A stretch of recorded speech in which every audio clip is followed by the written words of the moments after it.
Hello, everybody. Welcome. Welcome to Shoot Your Shot, Talented Filmmakers on Creating Short Films. I'm Ebony Adams, Manager of Public Programs for Women in Film. We are delighted to bring you a powerhouse panel of women today with a truly exceptional repository of talent. And they'll be sharing their thoughts, experiences, and advice for all the creatives in the audience who are wondering, should I make a short? How do I do it? Where do I find the money and the resources? And once it's done, how do I get it out there? But more than that, we'll be hearing from them about the creative possibilities that lie within short form content. Short form films are so much more than a stepping stone to longer form media. They are a valid, compelling, and effective medium in their own right. Joining us today are four amazing filmmakers: Academy Award and Emmy nominated director-producer Leslie Iwerks, and director, writer, producers Felicia Pride and Evelyn Martinez. Moderating the conversation is an astounding multi-hyphenate in her own right, Kameishia Wooten.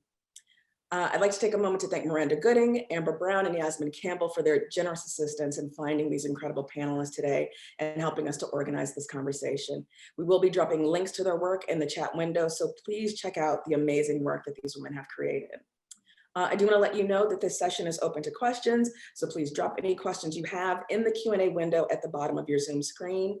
And please also note that live captions are available, so just hit that closed caption button on your screen, your Zoom window, and you'll be all set. Thank you for joining us, and now I'm going to turn it over to Kameishia. Thank you so much, Ebony, for that wonderful introduction. I'm excited to be here with these talented filmmakers. So let's just dive right into questions. So the first question I have is for all of you. So there are so many reasons why filmmakers choose to make short films. Most of the time, as Ebony mentioned earlier, it's a stepping stone. Can you talk about the story behind your short film and what made you choose this particular format of storytelling? And we can start with Evelyn.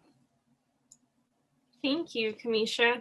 Joyride, originally it was written and directed by Edwin Alexis Gomez, and the original short was actually a feature. And so before I met him, he actually submitted it to the Latino Public Broadcasting Grant. And that's how we kind of devised a plan of having it become a proof of concept. And basically, once we received the grant, we kind of went into production. Mid post-production, we unfortunately went into a worldwide pandemic. And so we had to figure out how to do post-production right in the middle of it all, like in March, right? And so thankfully that finished, and we were accepted into the PBS Film Festival, and that's just how it actually came to be. So that's kind of the long of the short of Joyride. Okay. Leslie. Yeah, so I've been doing shorts for a number of years. I've had 2 shortlisted documentaries and then 1 nominated. The first one that was nominated was called Recycled Life, which HBO aired. And then I had one called Downstream and Pipe Dreams. My latest short is called Selling Lies, and it's about the Macedonian fake news industry that erupted bloomed, I should say, not erupted, but bloomed during the 2016 election. So that's the beginning of my shorts. I've been doing them for quite a while. I love doing shorts, and I find that there's a real power in short documentaries, in the way of raising money for shorts, raising money in, for philanthropic causes, right? So I've raised $3 million for my first short documentary that helped build schools in the Guatemala City garbage dump. So, I do believe in the power of shorts. I believe they're bite-sized, and I think that there's an important place for them in the world as a force for good. Great. Felicia, can you tell us about why you chose your short format? Yeah, well, thank you so much. I just want to thank Women in Film for having me and having this wonderful panel. I am a TV and feature writer primarily. And when I sold my first feature, I quickly learned that features are a director's medium. But I also know that there are certain stories I tell in the feature space that so personal to me that I was like, I don't know if I can let someone else direct these. I think I have to find a way to step into the directing chair. But it was scary for me because I was one of those who told myself that I couldn't direct. I couldn't see like a director, all these lies that and narratives that we tell ourselves. So I started taking classes. And once I got ready to give it a try, I decided to do a short that was going to be very contained and very producible so 2 actors, 1 location, 1 day. And that was a way for me to get my feet wet, and that became Tender, which is kind of, I guess, still on the film festival circuit, but it's currently airing on Stars. Wonderful, wonderful. I had the opportunity to see most of your work over this past week, and I thought it was the stories that you chose were very fitting for the short form content. And I'm wondering if you can talk about what do you think makes great content for short form? Or anyone can like. I'm happy to chat. Yeah. You know, I'm in the Academy, and I vote for the shorts and the feature docs. And you know, you see so many different things. You see such a variety of content, and so many creative voices out there that is really, really inspiring, you know? And so, you know, I think what's interesting to me as a short is not only an interesting story, it's access, it's compelling characters, it's a voice that the filmmaker has that is telling it in a way that's unique, perhaps.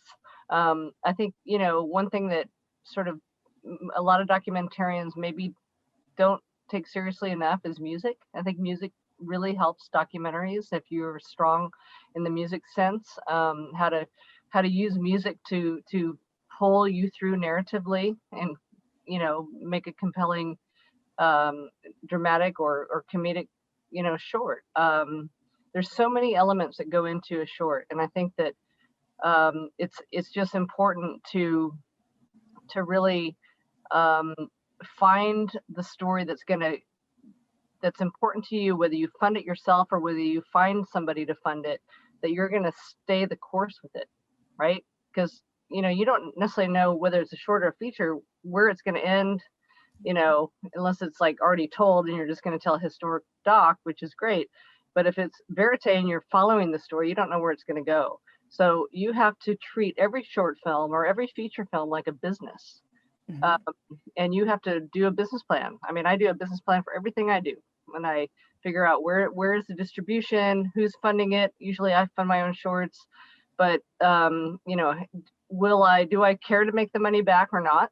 But what is the ultimate goal? Is the goal to enlighten people and inform people and to be an activist, or is it the goal to make money back and do all that too? You know, really, what is the goal? Or you just might have a goal to tell a personal story. So, you know, to me, shorts are just a wonderful way to tell a story in a short way, but you have to still pack a punch. So, you know, they're just as important as features or narrative and, you know, everything else.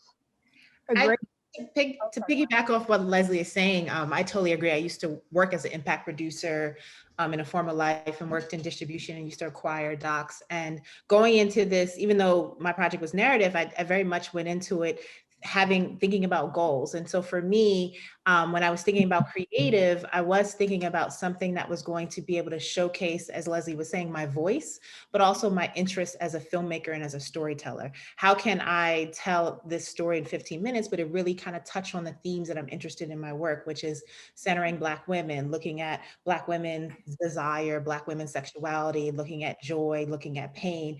And so that's kind of how I thought about what story to tell, was based on wanting to be able to showcase those interests of mine. But then on the more practical side, I had a goal of, you know, wanting this to be a calling card for myself and everyone who was involved in it, and wanting as many people as possible to see it. So from the beginning, we were thinking about, you know, audience outreach. We were thinking about distribution. We were thinking about how we were going to make sure that this film got to the people we intended it for. And that was based on our goals and then developing strategies around that. And I found that shorts can be a great way because because they're shorter. People tend to have more capacity to watch them. and to get a taste of your work and your voice and where you're trying to go. Amazing. So Leslie, you mentioned financing. I'm pretty sure our audience wants to know how to get funding for your short film.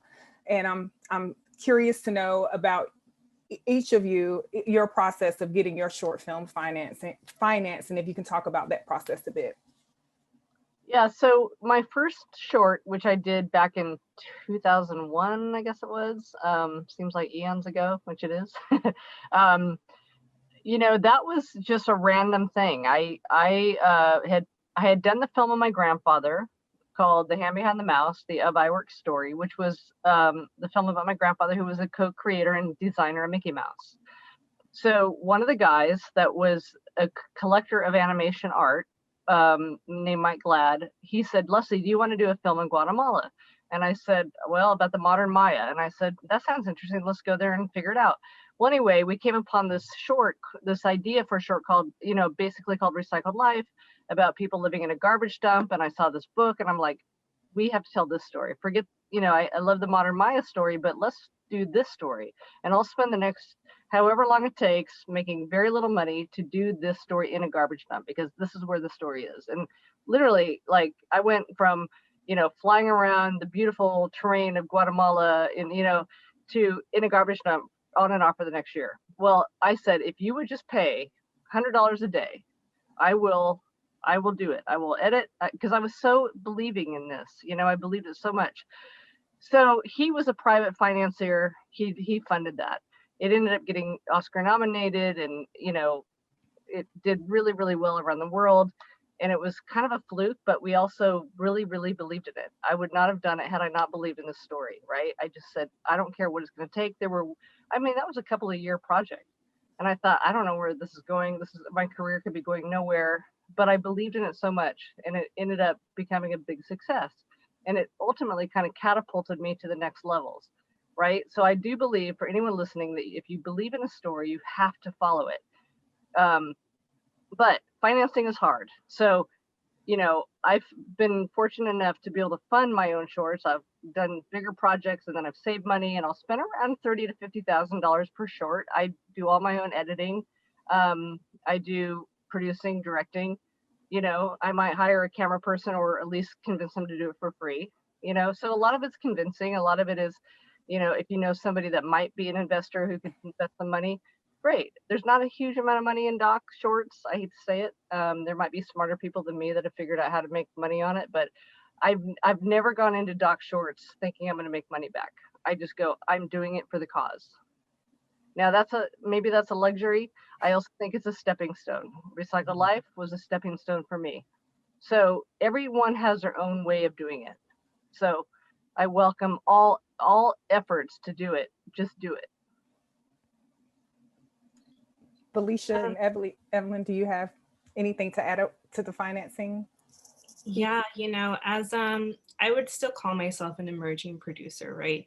I think that the biggest ally that we have would be, like Leslie and Felicia said, you know, believing in your story, but also making sure that you can translate it onto paper for grants, right? When you don't have, you might not have connections, and that's okay, right? You might not have, even if you have the opportunity to crowdsource from others, but it might only be able to give you maybe 2,000, right? I've seen crowdfunding campaigns fully finance films. I've seen them partially finance films. And I, like Leslie said, I say that all the efforts are the ones that count.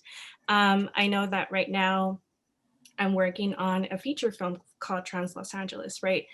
And so we're working on different forms of financing it, through grants, through crowdfunding sources, and just kind of piling up everything. And there are resources everywhere. I know that Women in Film is a great resource. There are also nonprofit organizations out there.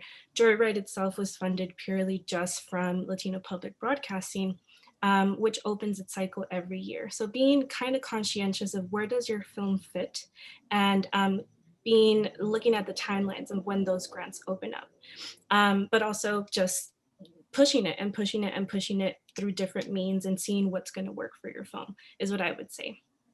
Okay.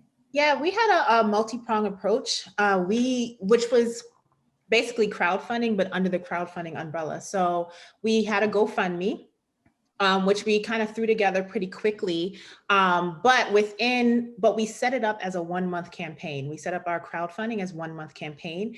And we also set our production date simultaneously. So as we were crowdfunding, people knew we were going into production at the end of the month. It was like August 31st. And then we were also able to use us going into production as part of the storytelling of the crowd. I think that a lot of times with crowdfunding, you want to have a narrative drive through the campaign. We also set up anchors every week of our campaign to help like draw interest. So, so the part of the campaign was the GoFundMe, but then we held these virtual chats. So I offered virtual chats on pitching film and television. I offered chats on becoming a professional TV and film writer. I offered chats on developing a writing process. And so those were for people who wanted something tangible for their money. They didn't want to just perhaps give to the GoFundMe. So those were $25. And through that, we raised about, I want to say $3,000. Through our GoFundMe, we raised $10,000. And then we also did fiscal sponsorship for higher touch donors, people who wanted to get tax incentives. So we used Film Independent to do that. And that we had like where we were like reaching out to people who were higher net individuals and we put together like producer packages for them if they wanted to get producer credit and associate producer and executive producer credit in exchange for giving money. So that's kind of how we organized our campaign. And we actually developed a Medium article about how we went about producing and releasing and financing our short. So I'll make sure I put it in the chat for everyone. That would be great, which leads me into my next question about marketing and building your audience. Felicia, you touched a bit about it. You touched a little bit on it in your response to the last questions. Can all of you talk about building the audience for your short film and what that looked like? And including festival outreach as well, and building your audience through film festivals. Yeah, well, definitely crowdfunding, of course, is a wonderful way to build audience and to build people who are champions for your film and invested in your film. And so we use our donors as sort of our core audience as we built out. But we premiered at Outfest Fusion, I want to say like March 8th. Of 2020. And then the next week, everything shut down. So the original goal as part of the distribution plan was to start out with a festival run. But by April, I was like, people are home. I wonder if this is actually an opportunity for people to have time to see our film. So we ended up releasing our film online because one of my goals was to reach as many people as possible. It just made sense.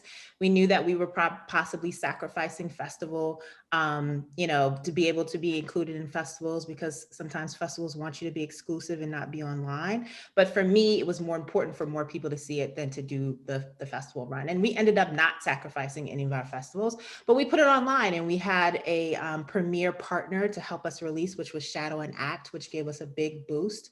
I hired a publicist to help us get additional press around the release in conjunction with film festivals, because we were continuing to do film festivals.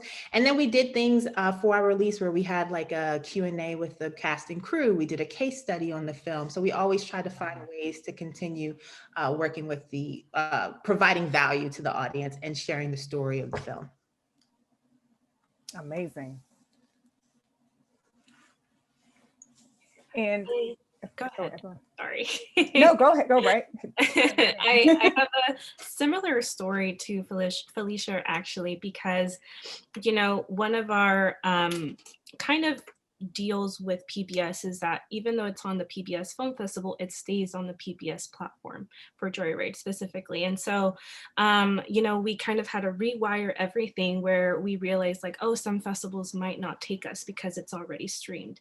And so what does that mean, right? The goal was always to get it to audiences. And thankfully it was a big enough platform that we felt even if we weren't accepted to certain festivals, it would be okay. In regards to the kind of marketing for the film, I know Latino Public Broadcasting helped us with the press person to kind of bring in a little bit more press and media towards the actual premiere of the film. I had worked with press people before, but not on a specific film for myself. So that was a new endeavor of like, oh, okay, this is what we have to turn in. These are a bunch of interviews that the director has to go in. So that was a very kind of illuminating part of the process. But I would say if we didn't have that distribution with PBS, we would still hit our certain markets, which would be, we made this film for our Latinx audience. And with the inclusion of, I know everybody has a grandma, but specifically this was a story of an abuelita with her grand kids, right? So we're trying to kind of hit those Latinx film festivals as we go. Again, not an easy feat with the pandemic, so I don't know what's going to happen in terms of film festivals going virtual. So we're kind of just you know, seeing everything unfold still. There's no solid kind of you know, oh yeah, this is where we're going to go back to normal. I don't know, but so far I think that we're, you know, we're getting there. So that's kind of what happened with our film. And I do have another question, maybe for some of the members in our audience. So for those who may not be able to afford a publicist, do you have any advice on how filmmakers can market the film on their own, or do that audience building without having resources to be able to hire a publicist or to get like things written about them? Like, what are some things that they can do? I think for me, I had to DIY a lot of our graphics. I had to DIY a lot of just graphics for social media, and then send it off to our community and say, hey, like, please share. But apart from that, even though we didn't have a press person, I recommend anybody to kind of do, you know, like a very simple bullet point email about your film, and hit up and research, basically do research on who is putting out pieces related to filmmaking and different, you know, avenues. Obviously the trades of Deadline, Variety, and, you know, Hollywood Reporter might not want to, because you might, you know, just be a little bit smaller, but there are other publications, right? There's local ones, there's publications that are not in LA too, because everything's virtual as well. So I would recommend just doing a really quick bullet point email of why you think that your film is important, when it's premiere, or when is the next big festival happening, and then sending it off to as many press contacts that you can see their emails online. Normally people will have their emails online so that you can kind of just send them a tip. Okay. I agree with Evelyn, because I used to do publicity back in the day, and it's not rocket science. A great publicist, and they're not all built the same, but essentially has great contacts. If they don't have great contacts, they know how to research and find the people, and they know how to, you know, craft something about a project, and then they know how to follow up. And I feel like that's a skill that a lot of us can do if we have to, or someone on our team can do. So it's really about identifying what your angle is about your film, identifying people who write about what your film is about across, you know, audiences, and then finding an email address and emailing them, and then following up. So it's definitely something that I think we're all capable of doing. But the one thing that I would want us to think about is raising money for marketing and distribution. Including that in our budget when we're thinking about production, or if we've raised production one way, maybe the crowdfunding campaign is for marketing and distribution, and we have something to show already, a rough cut or something. But I just think it's really important, especially for those of us who are using our films to build a career, especially for those of us who are using our films to say something, that we be thinking about how they're going to reach people and how they're going to be distributed, and putting money and effort and resources towards that. That's wonderful advice. I have a question about moving or using your short to transition into longer form. And I know, Leslie, you've done both short form and long form documentary. Can you talk about the differences between that process and how you were able to just navigate between both forms? I feel like the difference between short and feature is just length. It's kind of the same thing. You just have to know pacing, and you know how to sort of stretch one story. I feel like you have to know going in whether it's a short or a feature, you know. I did a film although it's not always easy. I did a film called Ella Brennan, Commanding the Table, about the woman who founded Commander's Palace in New Orleans and sort of the pioneer of haute Creole cuisine. And I thought when they approached me, you know, about doing a short, I was like, well, it was a film, and I'm like, well, it's probably a short for the budget that you're you know, willing to put up. It was, you know, and then I'm like, you know, I start interviewing Danny Meyer and you know Emerald Lagasse and all these people, and I'm like, this is not a short. So very quickly, I'm like, okay, this is a feature film. Let's get people involved who can figure out how to raise money, and I put up my own resources to be a partner in the movie financially. And we did it. We did it as a feature film, and it came out and won the top award in New Orleans Film Festival. Did well around the world. And the thing is, it's often hard to know if you're going to get a distributor out of the gate. So you just have to make the film, figure out how you're going to finance it early on, seed money, out of your own pocket, out of your own blood, sweat, and tears. You know, but ultimately, if you can get a sizzle reel together that will sell it, that will help go a long way, right? So show people what it is you're about to do. So 3-minute little sizzle reel, you know, I'm working on it with a number of studios right now who are all saying, you know, paying me literally to develop projects, but saying create a sizzle reel so that we can then go and get the rest of the, you know, distribution. Okay, you know, but that's what everybody requires. So that's part of the process. You know, but I think as far as distribution goes, on the last question, it's important to find companies or nonprofits, perhaps, depending on the subject of your movie, to align with. So I've aligned with a number of nonprofits over time, like Selling Lies. You know, we were able to reach out to the Society of Professional Journalists. Well, they did a spotlight on Selling Lies about fake news, and they showed it at a conference across all their, you know, constituents. So if you can find big events or conferences and you can say, hey, I've got this film, would love to talk about it. I'll be a speaker. I mean, in our world of Zoom right now, it's that much easier, you know, to pitch it and say, here's a little segment, or here's the entire film, or whatever. That's when you're done. But there's ways in which you can get it out. You get it out, somebody sees it, passes on to the next person. Things just happen. Things start to roll. So it's just being smart about who you get it to and who might be interested in it. Thank you. And Felicia, I had an opportunity to attend one of your classes, and I heard you talk a bit about Tinder and how you're developing that. I believe, correct me if I'm wrong, that you're developing Tinder into a feature film. Did that happen before you shot? Did you know going into the short film that it was going to be a feature, or did you plan that out already? No, I had no idea. It was really the audience who were like, we want more. I'm still scared as shit to do it. But we have this audience, we have this momentum going. It was going to be a standalone. I was actually looking to direct another feature that I wrote to be my first feature, but this film just makes sense. I feel called to do it. So what we're trying to do is use the momentum we have going from the short and taking that into the feature. So for instance, we just launched a new series where I talk to filmmakers about their first time making a feature film. And that also serves as a pay what you can fundraiser. We also have a Patreon that we started where we are taking people behind the scenes of the development of the feature. And then we're going to do traditional fundraising in terms of going to private investors and that sort of thing. We want to shoot the film pretty low budget to minimize the risk. Yeah, we've already started fundraising, but continuing to audience build through that fundraising. Awesome.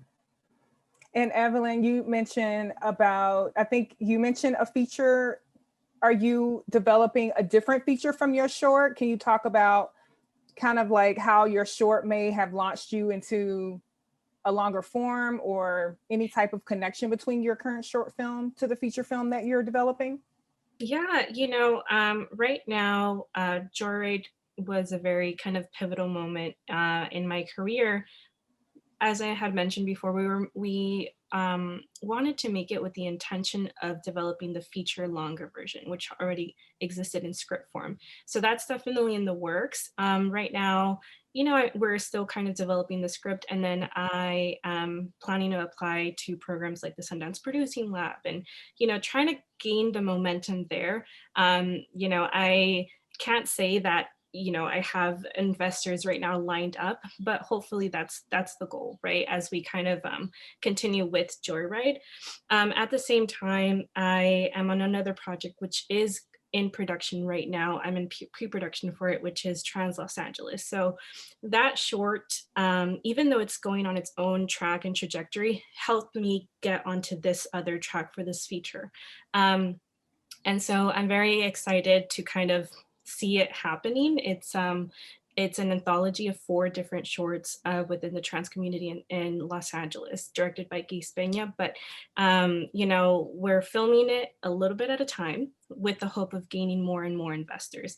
I think sometimes, we think that we have to wait, and I know that conversations between me and the director have been like, well, you know what, let's just kind of go for it.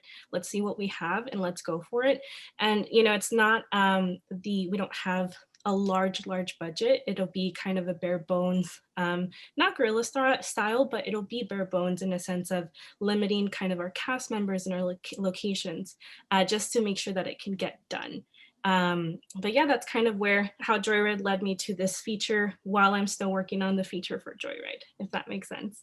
Yes, I do have a question about Joyride. That Yes. You mentioned that you developed it from a feature. Yeah, I didn't personally, but the director had the feature. I think he took like a 3-day feature, make your feature in 3 days class, and he busted it out. And so, but when this Latino Public Broadcasting grant came out, he shortened it to a script that was at 15 pages, and then that's what got the grant. So it was a very funny kind of thing, where it was the opposite of like from making it too large onto its little form, short form. Oh, nice.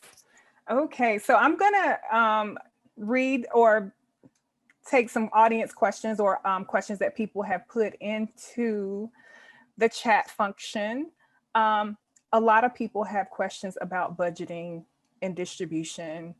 And I have one question asking, are there avenues where you need to pay for distribution? I know all of you have had your film distributed in some capacity. So can you talk a little bit about that process?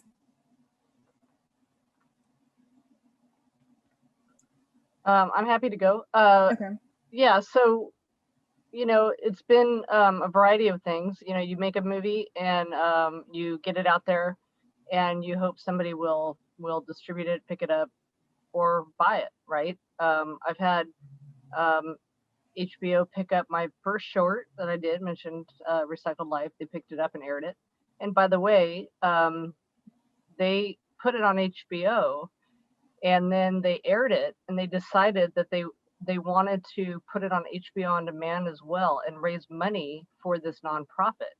So they did that, and somebody said, I will donate $600,000 if you guys can match it. That was all through HBO on demand, some anonymous donor.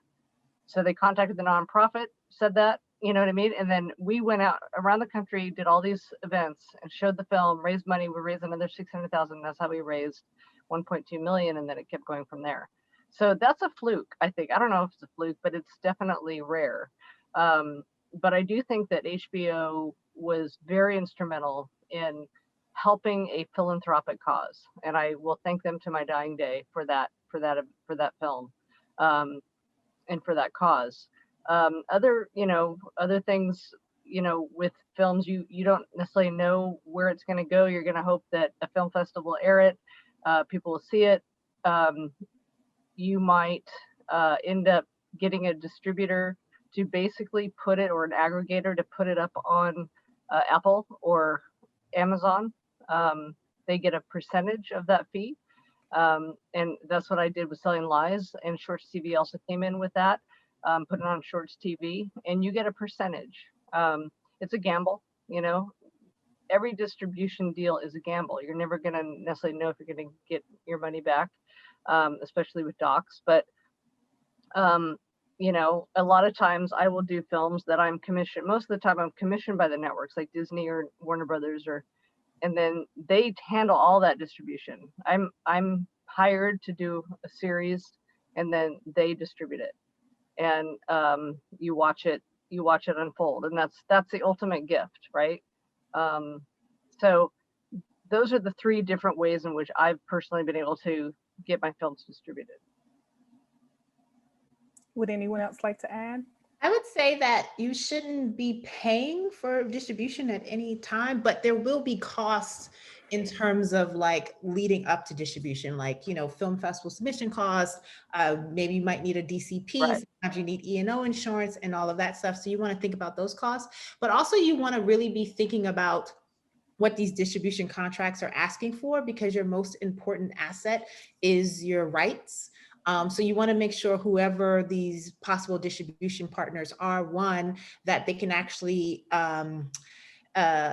exploit the rights they're asking for. Sometimes they want everything and they only can exploit, digital rights, but they want your TV broadcaster rights. So you want to just be very clear on what rights they're asking for. You want to be very clear on how long they're asking for these rights, because it is your most important asset. So for instance, for our Stars deal, I negotiated non-exclusive because I wanted to be able to keep tender online. And I also made sure that I negotiated a specific time period. So it wasn't in perpetuity or it wasn't a long period of time, just in case I wanted to do something else with the film.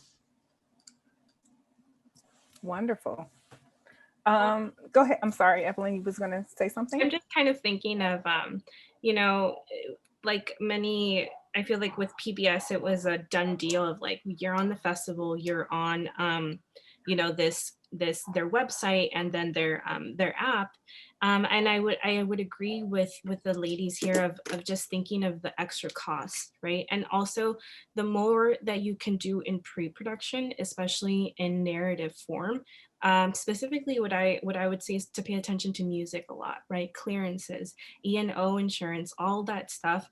And if anybody wants to email me, I will gladly send over the list that I had to go through. But just to keep in mind that you do have to turn in a lot of paperwork when you do your distribution deal with anybody.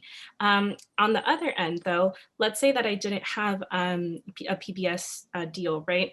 I have helped a friend kind of look for distribution in places. And so I recommend just doing your own deep dive, right? Which is like sites, if you have queer film, right? Sites like Reverie, or if maybe you can contact Omeletto, or I know that I contacted Shorts TV on behalf of my friend, and that's how they got a deal, right? You never know. And as long as you keep on pushing your film, just like we were talking about with press, like you don't know, right? So you're kind of your own distribution person, your own marketing person, your own person that pushes the film, and you'll find a way.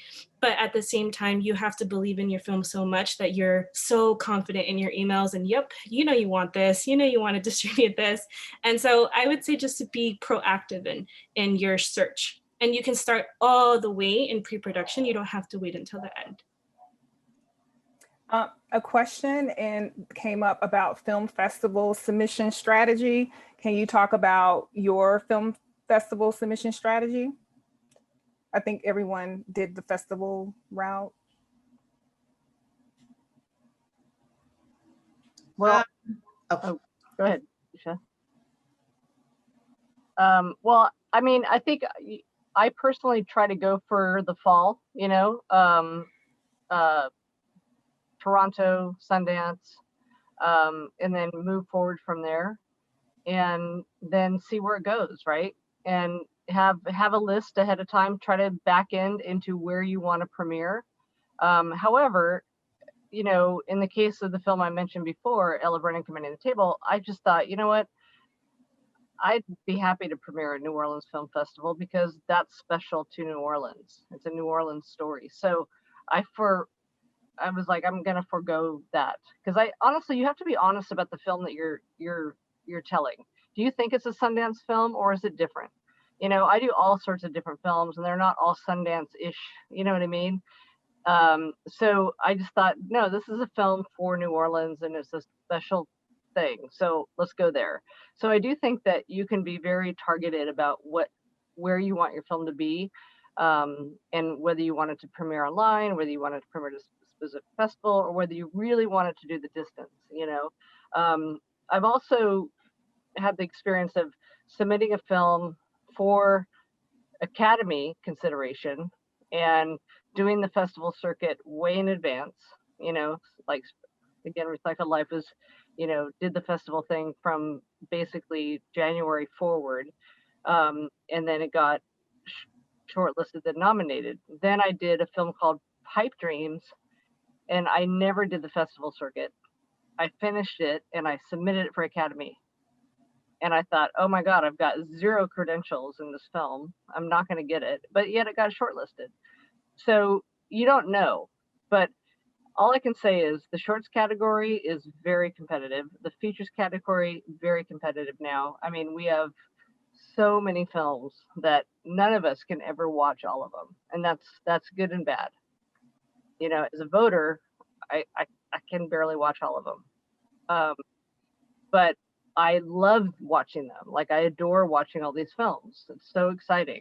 But you just have to know you're going into a very busy window of competition. And it's a lot different than when I was starting out personally and submitting. I'd have like 30 people I was competing with. Now you're like 150. So shorts. So, you know, it's different. But go for it anyway. Don't let that stop you. Yeah, our film festival strategy was pretty targeted. I think we probably applied to around 25 festivals, and we focused mainly on Black film festivals, because film festivals it gets expensive to apply to film festivals, and I wasn't interested in just applying and spending money, because again, my goal was for as many people as possible to see it, and film festival strategy doesn't necessarily align with that. It aligns more with the calling card, with the industry side of things, but not so much in terms of reaching the people and the community that we intended it for. So we kept it very targeted. And then what we found is that film festivals started to come to us, asking us to apply, and we would apply if we got a waiver code. And then if not, we didn't. So it was just very targeted, but also just part of the strategy. I think sometimes we tend to live and die by film festivals, and they are just part of the strategy. They're not the end all be all. I totally agree. You know, I think with Joyride, it was down to purpose, right? I mean, we could funnel in so many like film festival fees, right? But at the end of the day, we knew that we had a target too, right? Which is like the Latinx film festivals. And apart from that, I always mention to my team is where is it gonna live? Where is its home? Right. For some short films, that doesn't really, depending on what you want the short to do, sometimes it doesn't matter, right? It matters that you're in this premier top tier festival, and that makes sense, right? But like Felicia said, with our film, it was very similar of like, how can we make sure that the most audience or our audience can watch it, and then also make sure that they keep watching it, right? So right now I'm thinking, okay, cool, our PBS distribution deal is going to be over soon. Who do I know that has been wanting to pick up the film so I can contact them 3 months in advance and get that conversation rolling? Because at the end of the day, I want people to keep on seeing it. And also I want to have a place where people can watch the proof of concept for the feature as well. So that was a personal one for me, where it's like, how do I make sure it has a home? Having a home was more important than having a top tier premiere at this point. But it might change for different films. And so it's just like Felicia and Leslie said, knowing your purpose of why you're making this film and where you want it to, who do you want it to see? Speaking of finding a home for your short, there's a question in the Q&A regarding putting your short on iTunes, Amazon, Apple TV. What are your thoughts about that?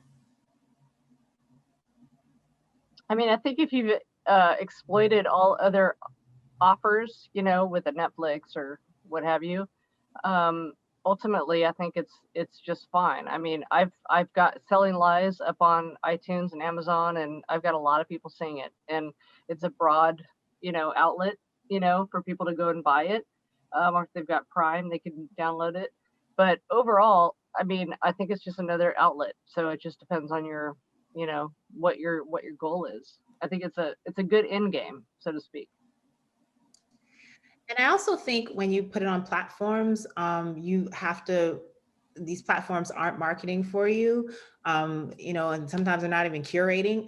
They're Right. just providing platforms. So we have to take the marketing and getting people to those platforms into our own hands. So being able to have a plan when they're on those platforms of how you're going to direct people there to purchase the film or to view the film.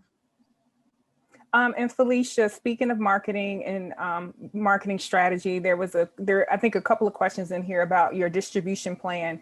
Is there a model that people can follow, or is it just something that you are just organically figuring out as you go? Yeah, we put most of where we are so far in that Medium report. I put it in the chat about like basically distribution all the way up to this point.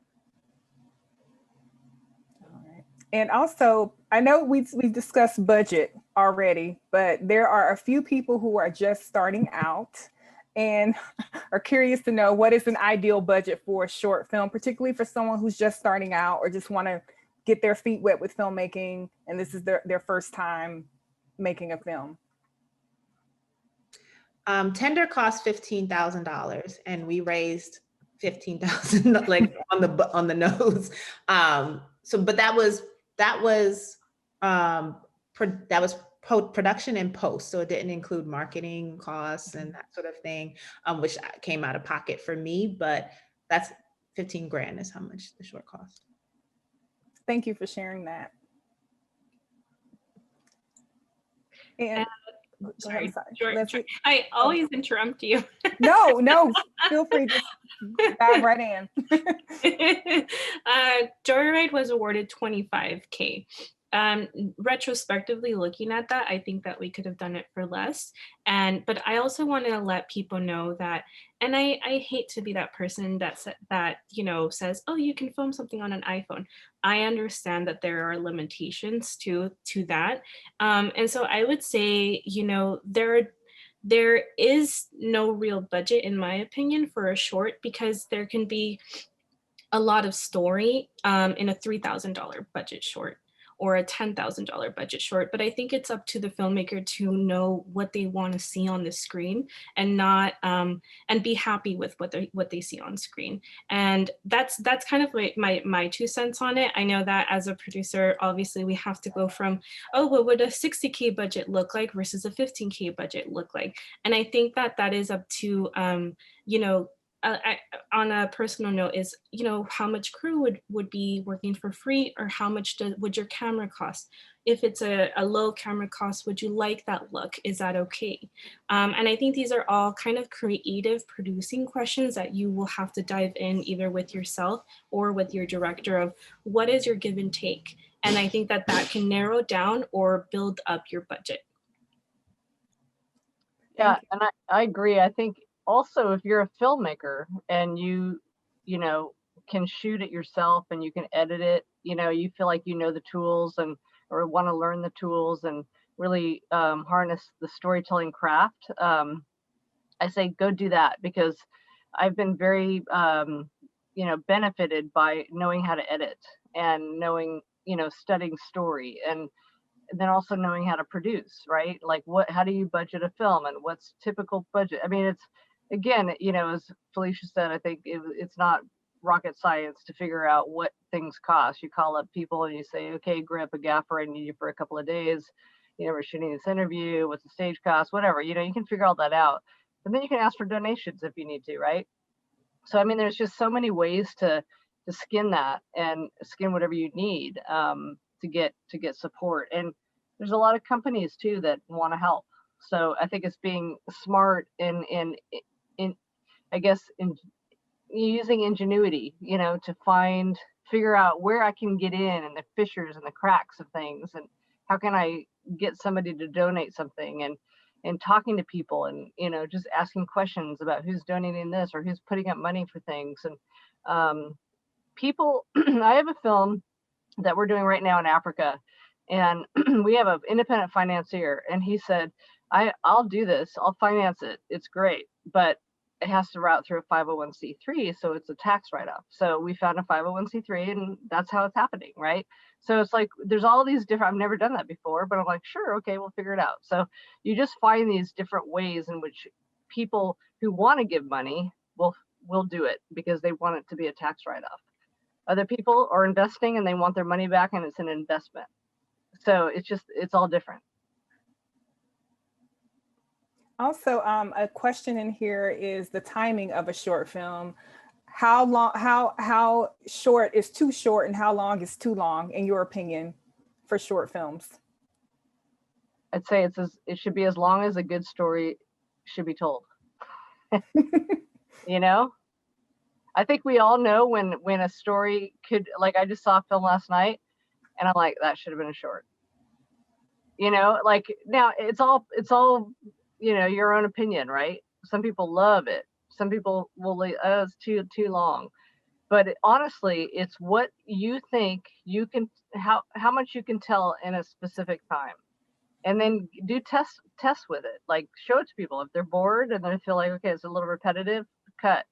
The best thing you can do is be discerning about what you should edit out, not what you should include.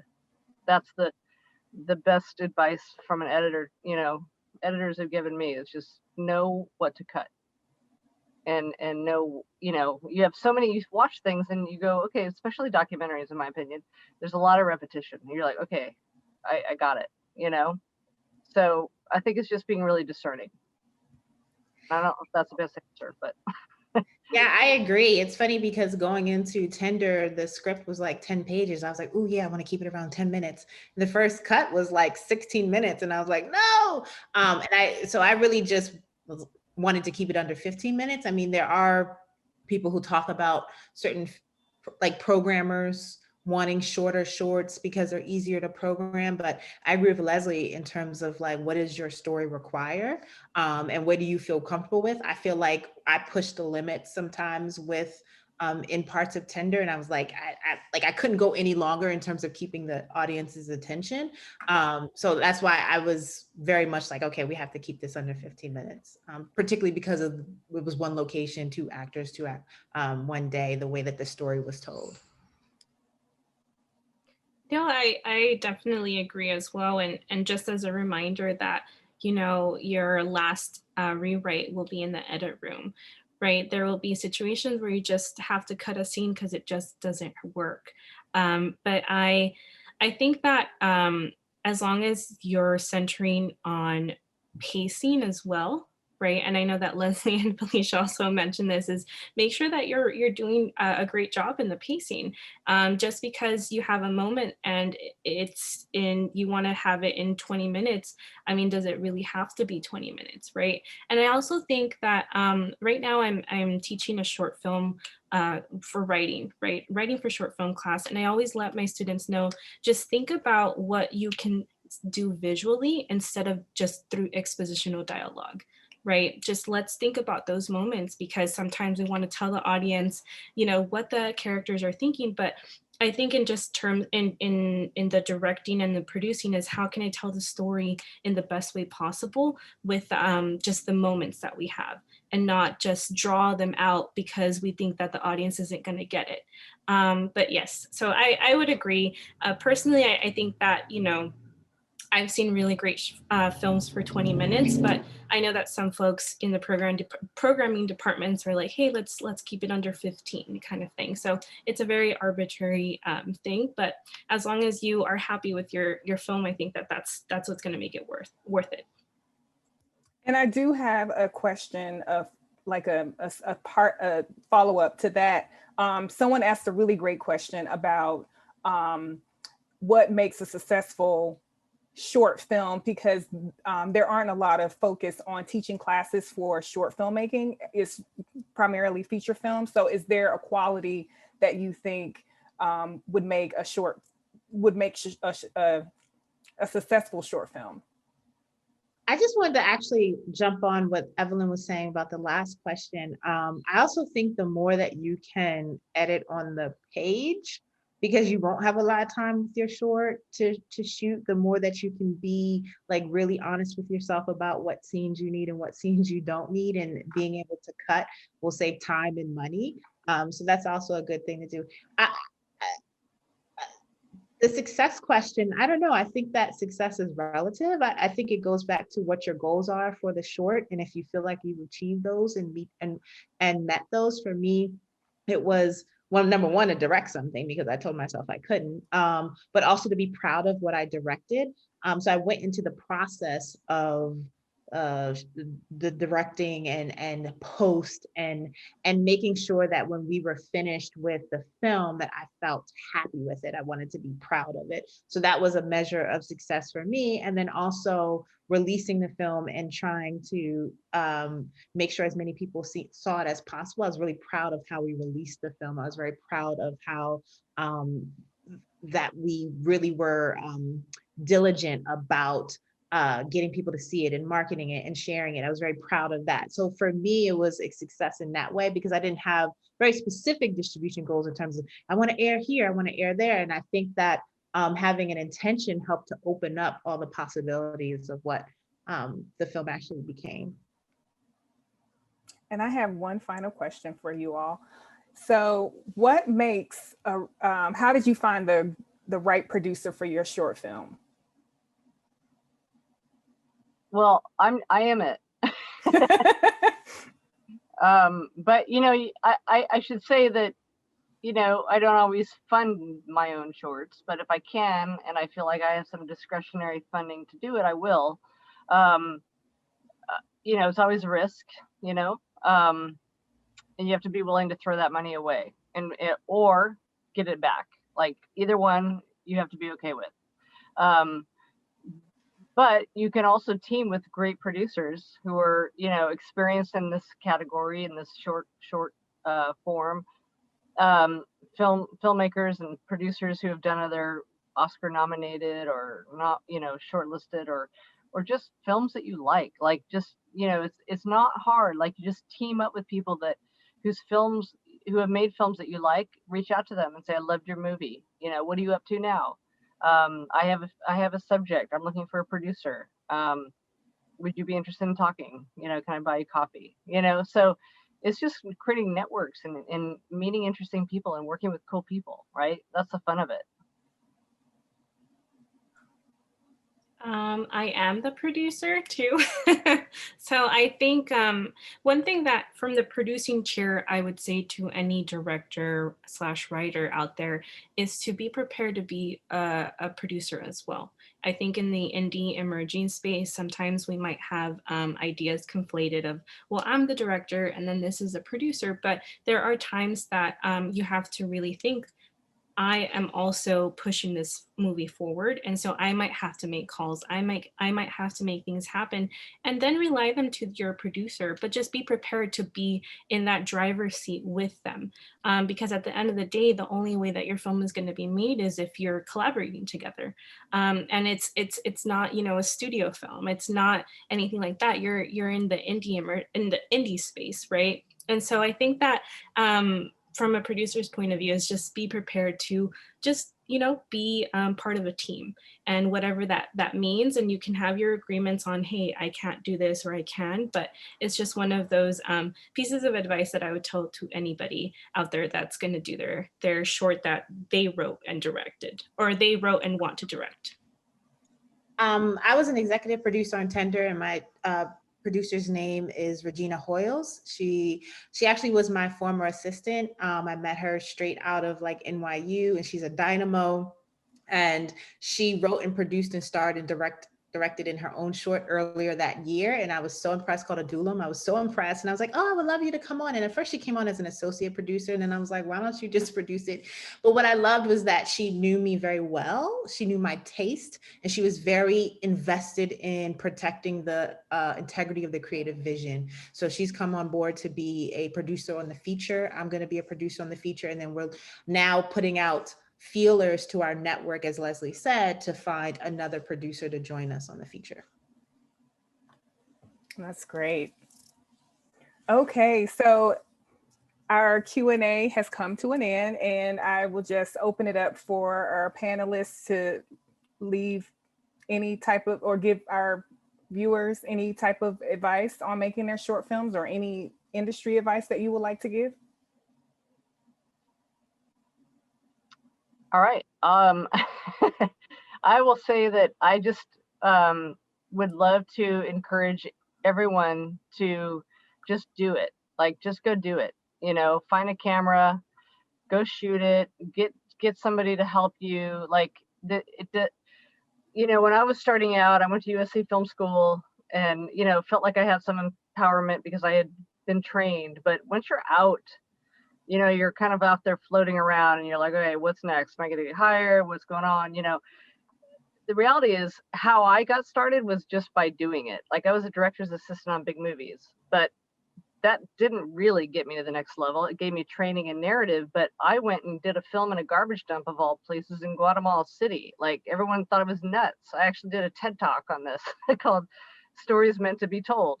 The whole TED Talk or TEDx Talk is about stories that you think need to be told. And so it's about inspiring everybody to live by their own standards, live by their own goals, and don't listen to the negative voices around you. Just do it. And there's going to be 10,000 obstacles to get you to stop you from where you want to go, but envision where you want to be. Envision that film in festivals, envision yourself on an Oscar stage, envision that film raising so much money for a nonprofit that you want to make a difference to, or whatever it is. Or maybe it's just telling a story about your own family, you know, whatever that story is. Just imagine that it being really successful, and figure out how you get from here to there. But just do it. You know what I mean? Just put it out there, positive energy. So that's my pep talk. It worked for me. I love that. And I would add to also, like, revel in the joy of the process, and try to find people that you like to work with. I think that was one of my biggest joys, was to be able to work alongside Regina and our amazing crew, and to find joy in it. So that's what I would just hope for everyone. I agree. No, totally agree on that. In terms of finding your tribe, finding people that, you know, you just want to go through the journey with, because it is kind of like birthing a baby, right? And so you just want to find people that even when you're stressed, you're like, you know what, I'll see you tomorrow. It's all good. But other than that, I think, you know, I know that a year ago, I was not in the position that I am now. And so I would just say that I personally have an open door to anybody that has any questions, who are starting out.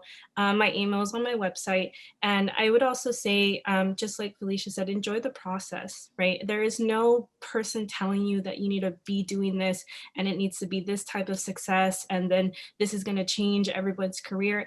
That responsibility, just kind of just alleviate yourself from that. And then I would say just to be present and just reveling in the joy of filmmaking, right? At the end of the day, you're making a film, and who gets to really say that, right?